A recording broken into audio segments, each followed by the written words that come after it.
You know, I pretty much said from day one that one of the things that truly disgusted me about Donald Trump was the way that he exploited people in my part of the world. He got people in my part of the world to vote against their own interest. And it was just really strange to me seeing a grifter, a con artist, a billionaire from New York come down south, go to places like West Virginia and put on a coal mining hat and say that he was for coal. And people in my part of the world stood back and cheered for that. He came down here and he empowered their hatred. He empowered all the rage that they had built up in them, and they latched onto him. And it was so disgusting to me to watch, because in my mind I was sitting back going, but he's playing you. He's grifting you. He doesn't give a shit about you. I would say things like, he wouldn't wipe his nose on your Sunday best. He wouldn't let you park your truck at Mar-a-Lago. I've said all kinds of things trying to get through to my part of the world, because it just disgusts me so bad to see him exploit it the way he does. And then I look over and I see the way he treats the black community. And I cannot imagine what it would be like to sit back and watch him stage an event at a black church. And I think it's important that we say stage an event. I don't really think we should say that he had an event or he held a rally. It should be staged events, because that's what these are. They're well orchestrated, staged events to try to create an illusion that he's on someone's side. He stages an event at a black church, but then it turns out that he's talking to a predominantly white audience. Take a look at this clip. Trump participated in a community roundtable event in Detroit at a predominantly black church.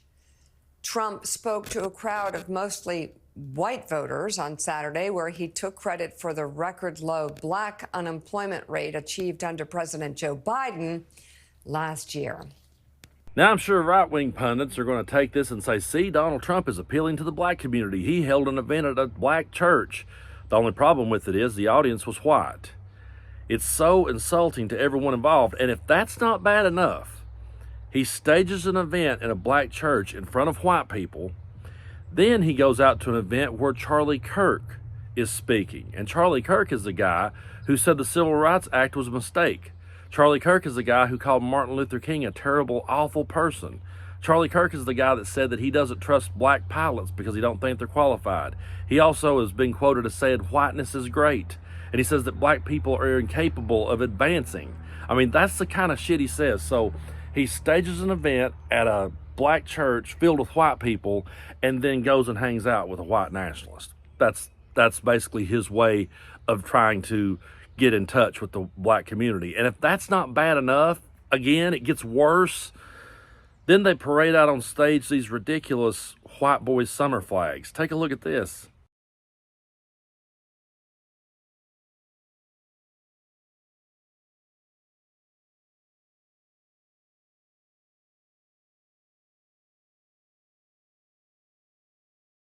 So Tom Hanks is one of my all-time favorite actors, but he has a son named Chet who puts out some pretty horrid music.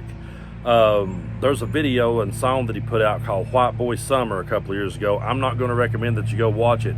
I made it through about the first minute of it, and it's like 1 minute of my life I'm never going to get back, so I don't recommend it. I don't think that Chet Hanks meant anything racist by this, but it did start getting picked up by a lot of racist groups who began to use it as their catchphrase. And now we see people out at Trump events throwing out these hats and flags and saying that it sure feels like a white boy summer to me. Folks, how in the world can black conservatives sit back and watch this? That's the question I have. How can Tim Scott, Byron Donald, Candace Owens, Oster Tatum, the black conservatives out there, are they standing there in the crowd? Do they catch a hat and put one on too? I'm just curious, because you just saw a guy go over to a black church, a church, by the way, not a coal mine, not a factory, not a logging yard, a church.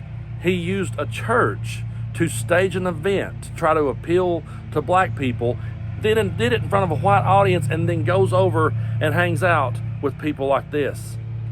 How can black conservatives stand back and give this a pass and act like it's normal, and why won't they call it out? That's my biggest beef with them. They never call out the racism. Instead, they will call me a racist for pointing this out. I've had it happen before.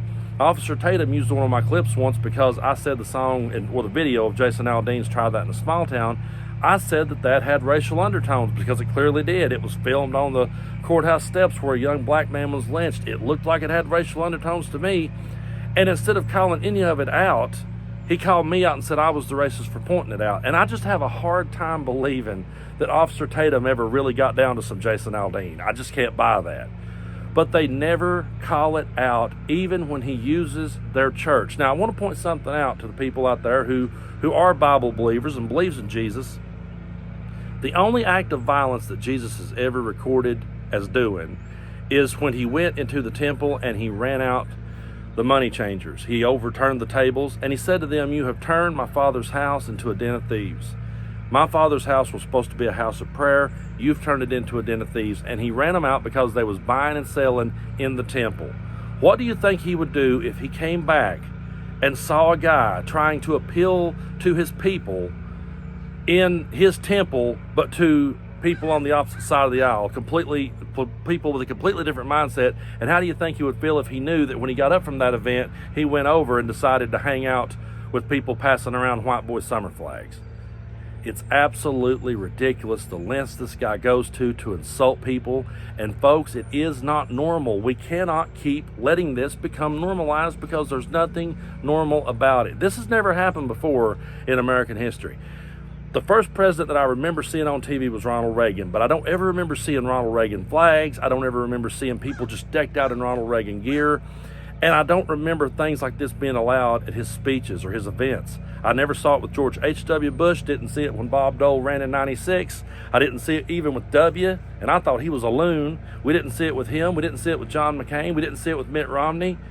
But we saw this type of fanaticism, or if that's even a word, we saw these type of fanatics come out for Trump, and they sit back and everything he does, they're just going to call us bad for pointing it out. They're going to tell us that we hate our country for pointing it out. But there's nothing normal about it, folks, and we cannot normalize it. This is a new low even for Trump. To use a church like that to say, I'm trying to get over with black people, and then go hang out with the likes of Charlie Kirk and pass those flags around, that's about as low as you get.